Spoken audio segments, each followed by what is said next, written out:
Bine v-am găsit, bine v-am regăsit, dragilor din Zodia Pești, oriunde v-ați afla. Suntem din nou împreună la o nouă lectură pentru perioada cuprinsă între 29 decembrie 2025 și 4 ianuarie 2026. Deci avem săptămâna dintre ani. Așa că, dragilor, toți cei care aveți soarele, luna, Venus, ascendentul în Zodia Pești, această lectură este de asemenea și pentru voi. Nu uitați, este totuși o lectură general colectivă, vă rog să luați decât ce va rezona cu voi. Și haideți, înainte de a începe lectura propriu-zisă, așa cum am făcut la toate celelalte zodii, să vă zic un picuț, așa foarte pe scurt, din punct de vedere astrologic, cum veți încheia acest an 2025. Și se pare că veți fi, cel puțin din punct de vedere intuitiv, foarte sensibil sau veți avea așa o sensibilitate foarte ridicată. Este o perioadă destul de favorabilă să vă planificați, să vă evaluați, să luați decizii foarte bine gândite, foarte bine cântărite. Relațiile sunt destul de profunde, destul de emoționale. Aș spune că odihna și echilibrul ăsta emoțional sunt destul de vitale în acest final de 2025. Acum, pentru 2026 se pare că începeți totuși ianuarie, îl începeți cu o sensibilitate foarte, cum să spun eu, foarte ridicată, adică veți continua. Va fi așa ca o reminiscență din 2025. Cert este că prima lună este destul de calmă, destul de favorabilă pentru voi și eu aș spune că sunteți destul de stabili și nu vă grăbiți, veți face lucrurile pendelete. Prima jumătate, da, primele 6 luni din 2026 pentru voi vor fi momente tare bune pentru cariera voastră, pentru a vă planifica, pentru a face o anumită strategie în așa fel încât să luați deciziile cele mai bune pe planul carierei profesionale. În ceea ce privește viața asta relațională, e destul de profundă, destul de emoțională și chiar și pentru cei singuri puteți să aveți parte de conexiuni spirituale foarte bune, foarte profunde. Asta așa, în mare, așa cum am mai spus, vom vedea la lecturile generale pentru 2026 și desigur pentru luna lui ianuarie. Dar până atunci, haideți să vedem ce ne spune tarotul. Ce vine pentru dragii mei din Pești în săptămâna 29 decembrie 2025 și 4 ianuarie 2026. Să vedem. Bun.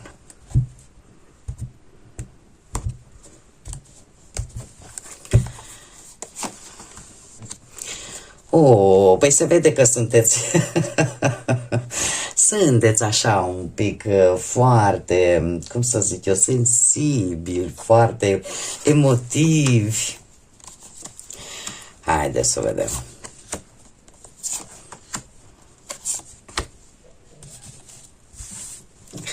Bun.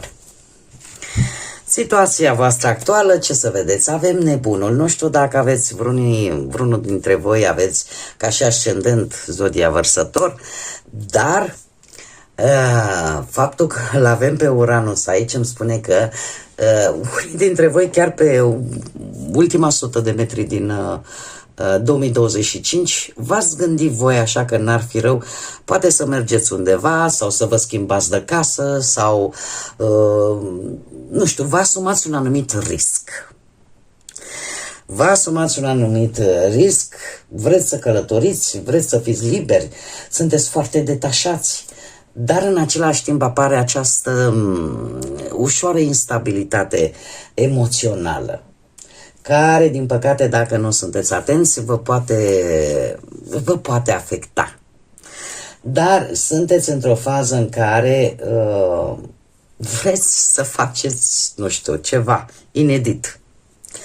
Ceva care poate n-ați mai făcut până acum.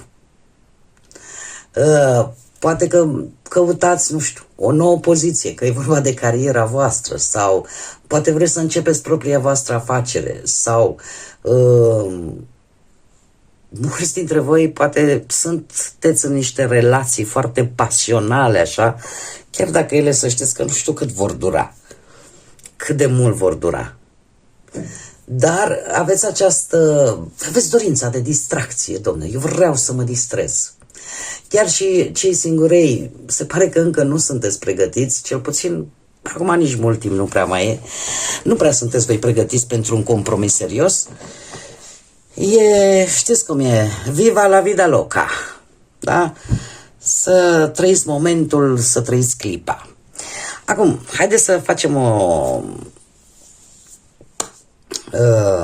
să ne uităm un pic în urmă, da? Și să vedem ce provocări ați avut voi în 2025. Și avem un cavaler de bâte.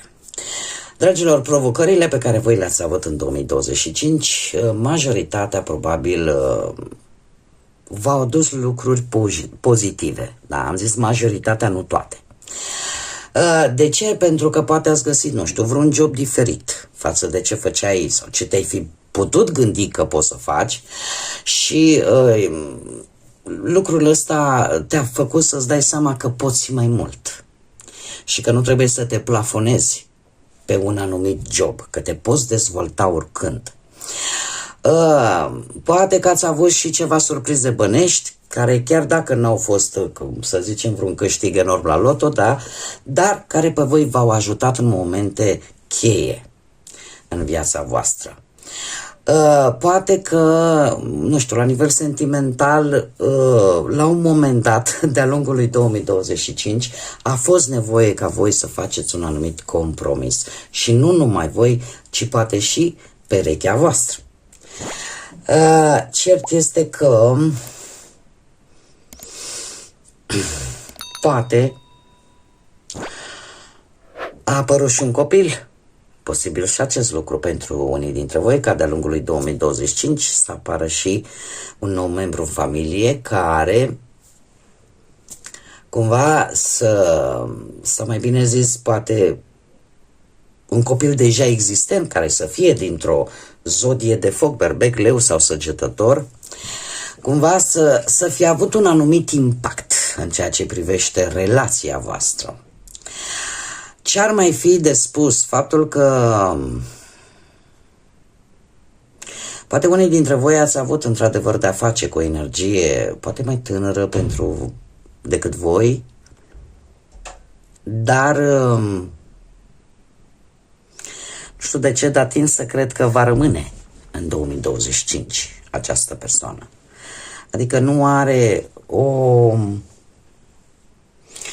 Acum, poate să fie vreunul din copii sau poate să fie pur și simplu o energie care a avut o anumită importanță de-a lungul lui 2025, dar care eu trebuie să vă spun că cumva e ca și cum această energie și-a făcut treaba.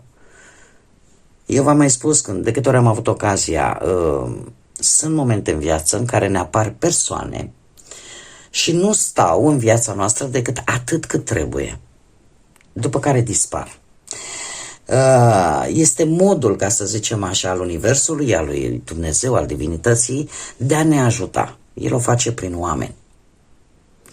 Și probabil că voi ați avut, de-a lungul lui 2025, parte de un astfel de eveniment, de o astfel de energie, care poate, nu știu, poate n-a fost neapărat un aliat, poate a fost un rival destul de greu de combătut, dar care va rămâne în 2025.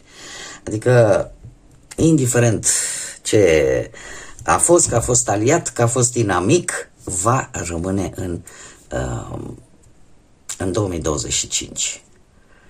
Cum de asemenea unii dintre voi poate chiar ați avut într-un mod destul de neașteptat o schimbare poate de locuință sau, m-am mai spus, de job și n-a fost ceva ușor, a fost mai mult ceva cumva forțat de o anumită situație, dar care, paradoxal, s-a transformat în ceva destul de pozitiv pentru voi.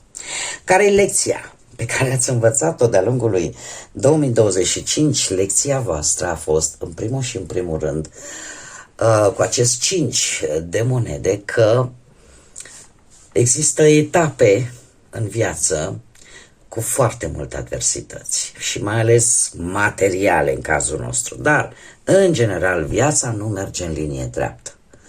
Viața are atât suișuri cât și coborâșuri și atunci când ești într-o situație în care simți că îți fuge așa pământul de sub picioare și consideri tu că de aici nu mai poți să ieși, din problema asta cu banii nu mai poți să o rezolvi, să știți că ajutor există. Și știu că mulți dintre voi nu o să mă credeți și o să spuneți poate că vorbește și ea ca să se afle în treabă, dar eu chiar, trebuie să vă spun, eu chiar am fost pus într-o situație de genul ăsta și acum rămâne la latitudinea fiecăruia dintre voi dacă mă credeți sau nu, dar singurul meu sprijin atunci a fost decât Dumnezeu și atât. Ați putea să ziceți, eu sunt o fire mai directă, ca să zic așa. Și am avut o conversație cu Tatăl Ceresc.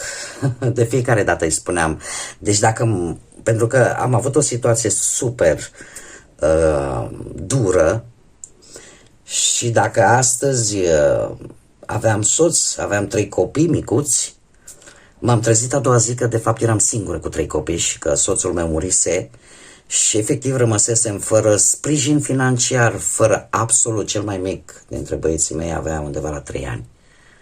Și m-am trezit singură cu o societate care, în România, din păcate, care mi-a spus ce vii la noi, pe ce l-am omorât noi, descurcă-te. Asta mi-a spus mie statul român. De aceea sunt de 20 ceva de ani plecată din România. Doar că atunci, în acel moment, toată lumea fuge. Toată lumea fuge. De ce? Pentru că nu mai îți permiți să ai bani, pentru că ești singur și pentru că tu trebuie să te descurci, indiferent cum. Și am avut o conversație foarte serioasă cu Dumnezeu Tatăl și am spus, am ajuns în situația asta, n-ai cum să nu mă lași, dă-mi o idee, ajută-mă cu ceva. Nu i-am cerut bani, i-am spus să-mi dea o idee, să mă ajute cu ceva. Și trebuie să vă spun că într-adevăr Dumnezeu lucrează prin oameni. Și nu au venit nici frații, nici surorile, au venit oameni străini, pe care odată i-am văzut în viața mea, după care au dispărut. Că n-a fost ușor, n-a fost 3 ani de zile, a fost greu. Dar iată-mă că sunt aici, ca să vă povestesc și să vă spun din propriile mele experiențe. Acești 5 de monede este de fapt cea mai bună demonstrație, este cea pe care tocmai v-am povestit-o, care este un fapt real. Așa că, dragilor, cea mai bună lecție este aceea de a nu vă lăsa, indiferent în ce situații vă pune viața. Pentru că eu am găsit, în primul rând că am găsit un sprijin, dar am găsit și un sfat bun. Chiar aveam un călugăr tare fain la Sâmbăta de Sus și de câte ori aveam ocazie și prindeam câte o mașină, având carnet, fugeam acolo cu copiii și era oaza mea de liniște, la fel ca și mănăstirea dintr-un lemn, din Vâlcea, care era mult mai aproape de mine, dar trebuie să vă spun un lucru, Dumnezeu lucrează prin oameni. Și niciodată nu o să lase pe cel care este la greu și care se roagă și care îi cere ajutorul. Iar asta este o lecție importantă pentru voi, pe care sunt sigură, cu siguranță că mulți dintre voi ați dobândit-o de-a lungul lui 2025. Ce ar trebui să lăsați în urmă, dragilor? Ar trebui să lăsați în urmă acele vise iluzorii, acele vise și speranțe și planuri care nu, cum să spun eu, nu au nicio legătură cu realitatea. Ar trebui să lăsați în urmă acele propuneri foarte bine împachetate, foarte strălucitoare, să nu mai vă iau ochii sau să vă lăsați îmbârligați, ca să zic așa, de acele persoane care de fiecare dată vă spun la ureche ceea ce vor urechiușele voastre să auziți și nu neapărat realitatea care este. Pentru că acele persoane nu vor face altceva decât să vă amăgească și să vă ducă într-o direcție total greșită, din care poate alții ar profita. Ce vreau eu să mai spun, voi ca și zodie sunteți o zodie de apă, sunteți foarte profunzi și vă dau un mic pe care eu oricum o să-l discut în lecturile pentru lecturile generale pentru întreg anul 2026. Voi, dragilor, voi și cu berbecii veți fi protagoniștii lui 2026. V-am dat așa un picuț din culisele astrologice pentru fiecare zodie. Veți avea șansa ca, într-adevăr, să profitați din plin de această energie cu număr 1 a lui 2026. Dar un aspect important, și asta ar trebui să lăsați în urmă, nu mai fiți atât de naivi, nu mai fiți atât de creduli atunci când lumea vă spune ceea ce vor urechile voastre să audă și nu vă spun realitatea care este de fapt. Da? Nu vă creați vise care nu au o bază solidă. Asta este cel mai important. Cu ce vine noul an? Încă din primele zile, dragilor, păi vine cu o trezire. Avem judecata, vine cu o trezire pur și simplu. Într-adevăr, unii dintre voi pot primi un apel important la care nu vă așteptați chiar în primele zile. Dar, în mare parte, anul 2026, încă de la început, vine cu schimbări, cu faptul că ar trebui să renașteți din nou, să renașteți, să vedeți lucrurile mult mai lucid și dacă vorbim poate de, nu știu, pentru a putea triumfa, de exemplu, în vari aspecte ale vieții, sau trebuie să se facă niște schimbări, dar în același timp aceste schimbări vin în urma unor reconcilieri.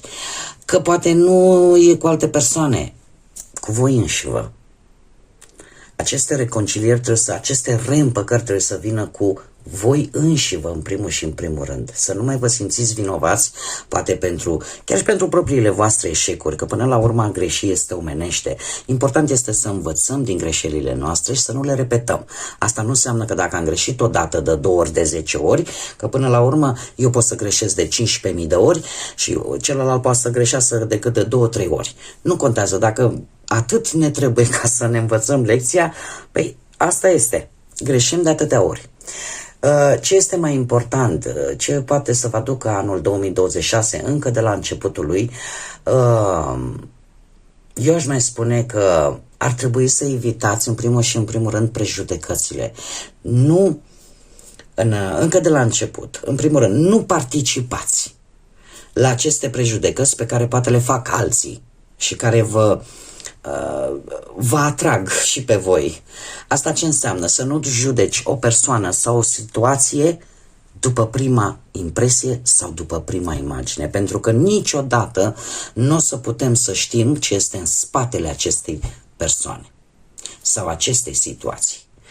Așa cum am mai spus, e posibil să primiți un apel telefonic care să vă cam tulbure un pic așa.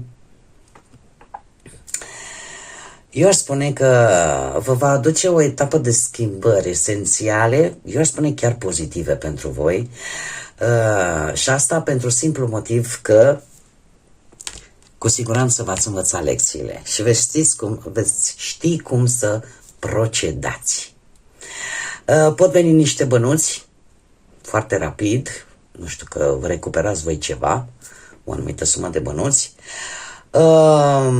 poate să aveți parte și de niște rezolvări, cum am mai spus, un telefon relaționat cu ceva legat de justiție.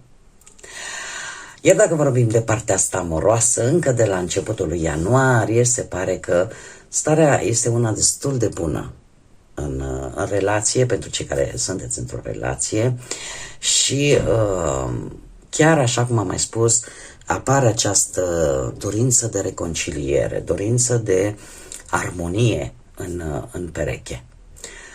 A ierta lucrurile vechi e cumva o încercare sinceră, iar acest telefon de care vorbeam ar putea fi chiar de la cineva care chiar simte la modul sincer să se împace cu voi sau simte cel puțin să vă obțină iertarea. Iar vis-a-vis de acest lucru trebuie să vă mai spun ceva, că n-am cum. Nu știu dacă am mai spus-o la voi, sper să nu mă repet.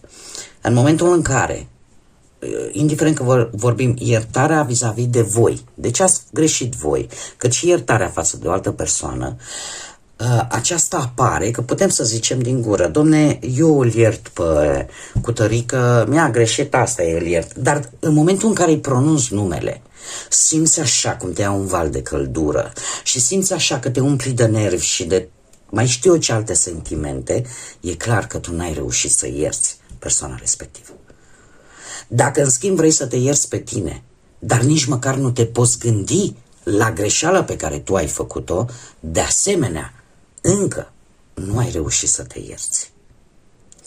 Atunci când te gândești la respectiva situație sau la respectiva persoană și în sufletul tău este liniște, atunci, într-adevăr, această iertare există real, este adevărată.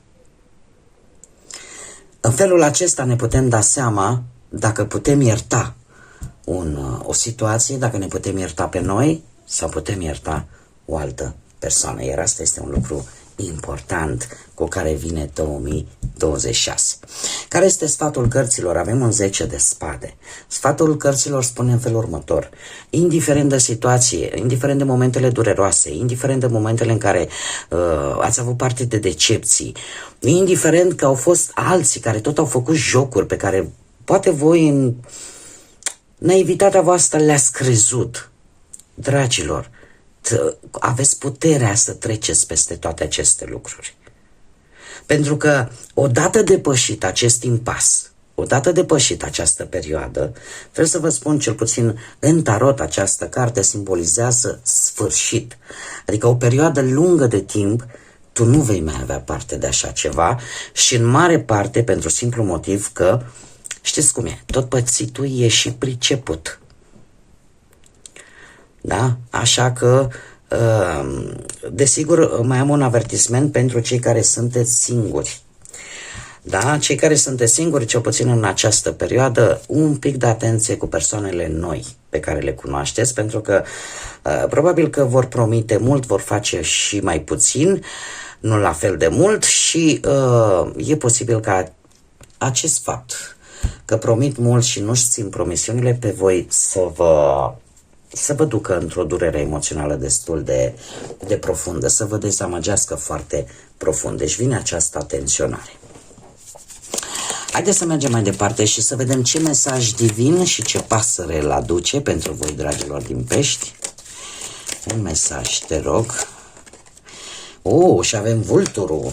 Ia să vedem ce ne spune vulturul. Acceptă inevitabilul. Dă-i drumul trecutului și primește renașterea. Și spune, renașterea trebuie să înceapă. Știm foarte bine, vulturul în general este o pasăre care face curățenie, ca să zic așa. Este, fără să-l jignesc, da, este cel care mănâncă stârvuri, care nu lasă nimic. Da? Este modul naturii de a se reface și de a nu pierde absolut nimic. Știți cum e, că nimic nu se pierde, totul se transformă. Apropo de acest lucru, ți se spune, acceptă inevitabilul, acceptă că unele lucruri, indiferent cât de mult nu ți le-ai dori, ele se întâmplă. Da? Și atunci dă drumul trecutului, lasă lucrurile care te-au lovit, lasă lucrurile care te-au rănit să rămână în urmă, iar tu primește cu brațele deschise renașterea să înceapă. Pentru că ai această capacitate. De exemplu, vulturul, așa cum am mai spus, el contribuie foarte mult la, cum să spun eu, ca lucrurile să se transforme și să nu se piardă absolut nimic. Iar în felul acesta, probabil că ar trebui să vezi și tu lucrurile. Haideți să vedem și ce mesaj inspirațional am pentru voi. Și avem, cred că e cumva fasole dulce, Sper să nu greșesc, dar ce ne spune?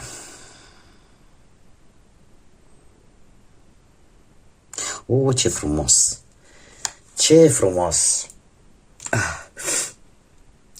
Chiar m-am uitat să văd ce înseamnă, dar nu, este mazăre dulce, floarea de mazăre dulce.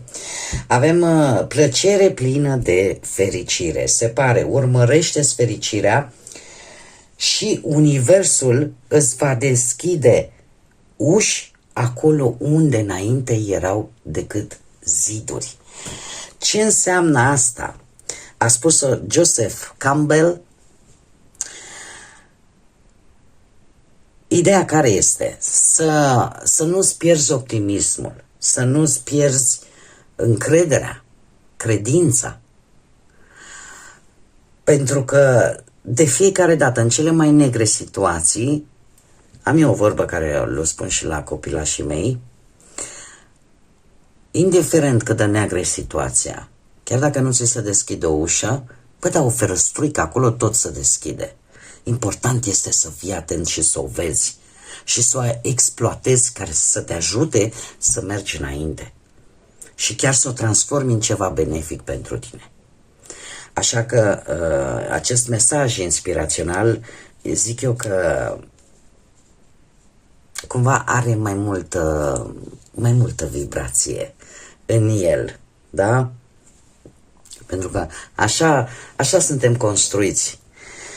Da, și cel care deja și-a pierdut optimismul, de fapt a pierdut șansa de a găsi una din acele uși sau chiar una din acele ferestruici pentru a ieși din... deja cumva bătălia e pe jumătate pierdută atunci când renunți și atunci când nu te lupți, practic, când îți pierzi speranța.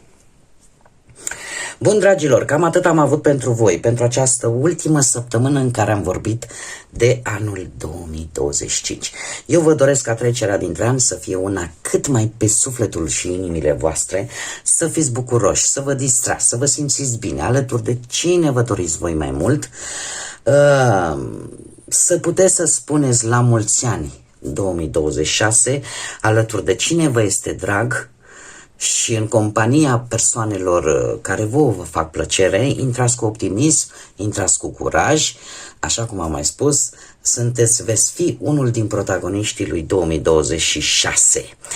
Dar până atunci, de la mine la mulți ani, dragilor, să fiți sănătoși, să fiți bucuroși, să începeți anul cu cea mai înaltă vibrație, iar până data viitoare când ne vom reîntâlni la o nouă lectură, să fiți iubiți și în 2026. Numai bine, dragilor, ne vedem pe curând!